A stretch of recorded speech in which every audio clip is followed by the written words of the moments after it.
Without any further ado, I will pass over to you the... You've got it. Excellent.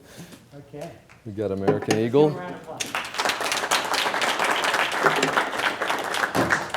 Thank you for that kind introduction, Larry, and thank you all for letting me be here with you. I spent the week earlier in California, and all I have to say, coming back from California, is it's wonderful to be back in America here, ladies and gentlemen. No, thank you. That was worth one clap, at least. I have to say I grew up in Southern California and Hawaii, so it was nice to go back and see my folks who are still down there. And I like the beach, and the restaurants are kind of nice. But I don't know if any of you have ever experienced the traffic in California and what it's like to sit on the 405 for 3 hours going just 2 exits over. We happened to be there also over the weekend holiday, so it was particularly bad. And I was sitting there in my car, sucking up everybody else's exhaust. I realized, you know, somebody could actually, the crime in California is terrible, as you can imagine. Somebody could probably and would likely try to carjack me, take my tires while I'm in the car. That happens there in California. But then I thought, you know what, that's okay, because I've got my trusty sidearm and I can take care of things. And then I realized, no, wait, I'm in California. Some of the most restrictive gun laws in the country, I don't have that. And then my angst really started to escalate when I realized that if somebody did come steal the tires off of my car, there'd probably be some tax in California on me for driving without tires. Somewhere along the way, I think it was 2.5, 3 hours, we finally made it to the second exit over. And we were getting off, and I was assailed by this gentleman who was, seemed like he was transient, homeless, because his sign said, "Lost my job, need a hand." I wasn't really tempted to help him out, but I was curious to watch him as a couple minutes later, a Land Rover pulled up, and he jumped into the front seat, and the driver put her on the side, and he pulled off. And I just thought, you know what? How typical of the California economy. And then the final thing that struck me as I was making my way off the off-ramp is I looked up on a billboard, and there was the visage of Governor Jerry Brown, who was the governor when I was growing up. And I just thought, you know, this is like a horrible Groundhog Day scene in the movie. He's still there. My dad jokes. My dad says he started the FTC, not the Federal Trade Commission, but the Filipino Tea Party coalition in California. He is still on a corner in our little home in Southern California screaming at everybody who would listen to him about why they somehow elected Governor Brown again. So I'm not here to just bash on Governor Brown, although that was fun. I have to, if you'll indulge me, I'm going to try to keep my remarks more brief. It's hard for a lawyer, but more brief than usual because I have a plane to catch. I have to be at the airport around 7 o'clock, and I won't have a chance to interact with you, but let me say, first of all, thank you for all that you're doing in the spheres of influence that you have. Thank you for standing up for principle. Thank you for standing up when it seems like, and people tell you it's a lost fight and it's not worth the fight. It surely is worth the fight. And whether we're talking about guns or gold or traditional family values, it's always worth the fight. Speaking of family values, I've instituted this program to try to get my kids a little bit more involved in civics. And in my office and my duties as Attorney General, and so I was trying to teach them a little bit about currency and a little bit about gold. And then, so the trade-off was if they would sit and listen to my presentation for our family night, then they would get to pick a joke that I would have to tell tonight. And so you are the recipients of said contract and joke. And so I'm sure you've heard it before, but indulge me and smile so I can go back and tell the kids it was a winner. It goes something like this. There's an old man who's nearing the end of his life, and he realizes that he can't take it with him, as the saying goes. But he really does want to. He's worked so hard, and he wants to take at least some of his wealth with him to heaven. So he starts to pray and ask God, and see if God will give him some dispensation to let him bring something. And an angel comes and says, "Sir, you realize you cannot take anything with you, your material possessions, to heaven." He says, I know, but just could you go and advocate for me? See if God would let me. Just one suitcase full. Angel comes back and says, "Wow, you know what? God's granted your wish. You can bring one suitcase of anything that you want into heaven. So the older gentleman is ecstatic, and he fills his suitcase up with bars of gold till it's almost bursting, zips it up, and then soon after passes. And at the pearly gates, he greets St. Peter, and St. Peter says, "Sir, you understand that you cannot bring anything into heaven." And he said, "You know what? I've worked this out with God. We have a stipulation. You can check with him." And so St. Peter goes and checks and comes back and says, "By golly, you are right. You actually were telling the truth, and I guess you can take your suitcase in, but I have to check and see what's coming in." St. Peter dutifully looks through and then turns to the man and says, "So of all of the possessions that you have, everything that you could bring, and you decided to bring a suitcase full of pavement here?" Now you can clap. Thank you. Thank you. And now I can go home and tell my kids that they were successful in helping me. Well, here I have in my hands, I'm gonna see, this is a test right here. I'm gonna see who. Okay. You're gonna tell me what are these 2 coins? This is audience participation. Looks like silver. This looks like an eagle. This looks like a buffalo. Oh no, this is an Indian head. So this is an eagle Yeah. and Indian. Indian head. Okay. Are they worth the same? If they're legitimate, Therein lies the rub. Are they worth the same? I would say yes. Okay. Appreciate it. A hand for the gentleman for helping us out. What was your name? Okay, Mike. Yes. Sean Reyes. It's good to meet you. So, Mike says, and he was right, I have in my hand American Eagle, and here an Indian head. You can see them. Both are shiny. Both are made of silver. They both weigh 1 troy ounce and have pretty designs on them. But there is actually an enormous difference between the 2 of these. This one, the eagle, is legal tender. And this one is a commodity. And so what's the difference? And why does it matter? Because the law grants a special privileged status to legal tender that doesn't apply to other types of property. That is the difference. And allow me to illustrate from some recent events. Many of you have heard of Bitcoin, right? Bitcoin, this is the brainchild of an as yet undisclosed technological genius. The idea was to create a worldwide cryptocurrency. And frankly, it was a great idea with amazing implementation, but one extremely fatal flaw. If you were paying attention on April Fool's earlier this year, the IRS came out with a very predictable ruling with regard to Bitcoin. And what was that ruling? It said Bitcoin is property. And ladies and gentlemen, it was no April Fool's joke. That was the ruling. And here's what the commentators had to say about that. The U.S. Internal Revenue Service says that Bitcoin is property, not currency. That means profits in Bitcoin get taxed. That's right. It's a terrible thing, says one commentator of Bitcoin's IRS characterization, quoting him. This is already a really negative story. In my opinion, what this says is, every time you conduct a transaction, you basically have to keep track of your capital gains. Every single transaction. This ruling is totally consistent with IRS code section 1001B. And that requires that, quote, the amount realized from the sale or other disposition of property shall be the sum of any money received plus the fair market value of the property, parenthetically, other than the money received. In other words, when you engage in a barter exchange, you're required by law to track the amount realized on the sale against your tax basis in the property and pay a tax on the delta, on the difference.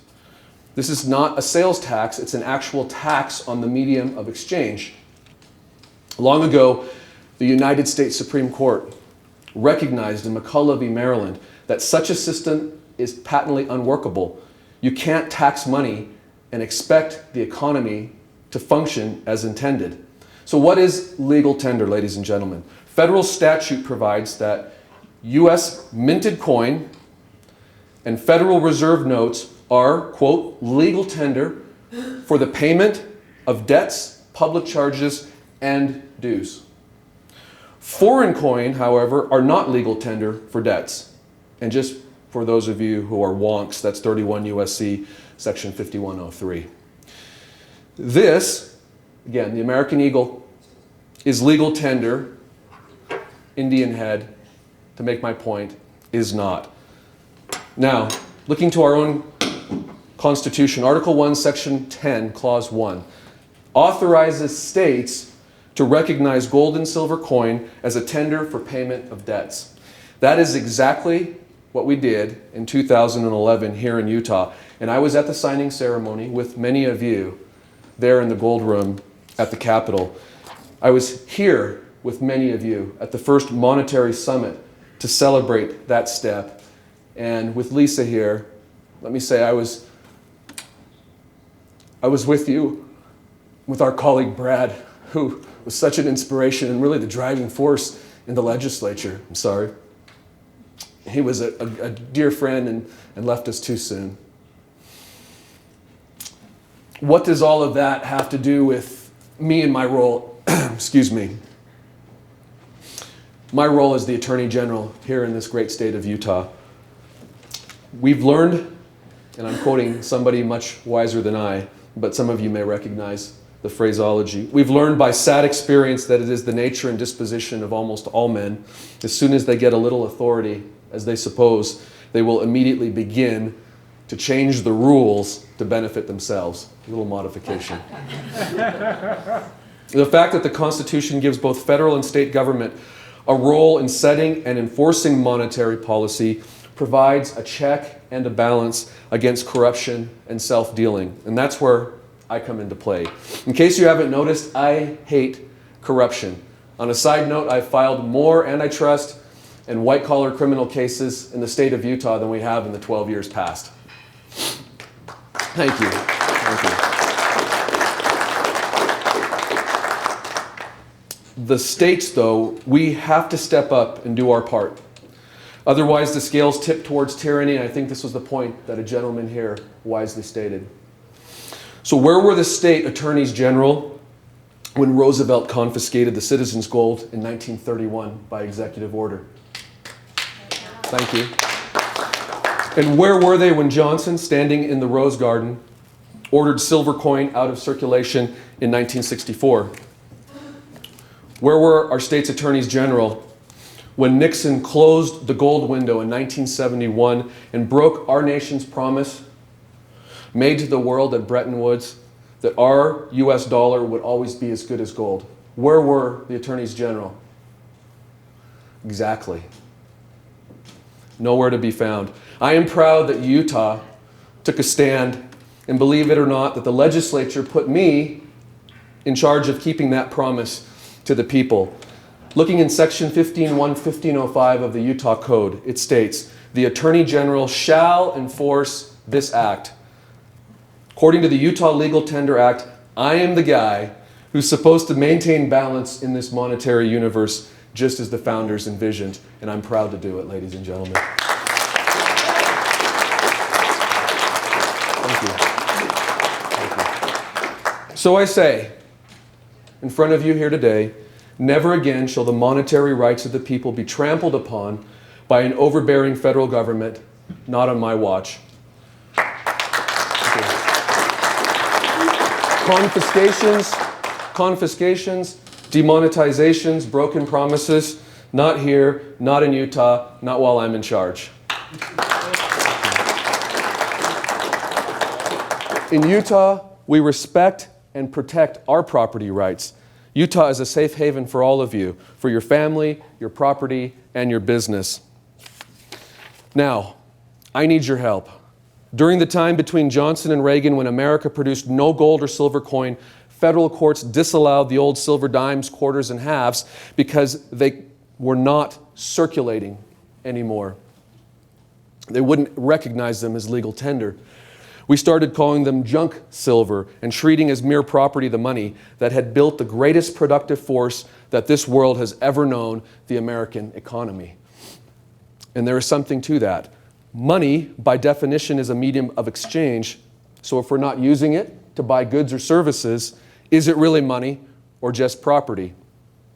The Utah Supreme Court weighed in on this very question in 1984 when then Chief Justice of the Supreme Court, Dallin Oaks, concurred, stating, a Michigan appellate court holds that, quote, where Krugerrands are transferred as a medium of exchange, the coins remain intangible personal property, not subject to tax.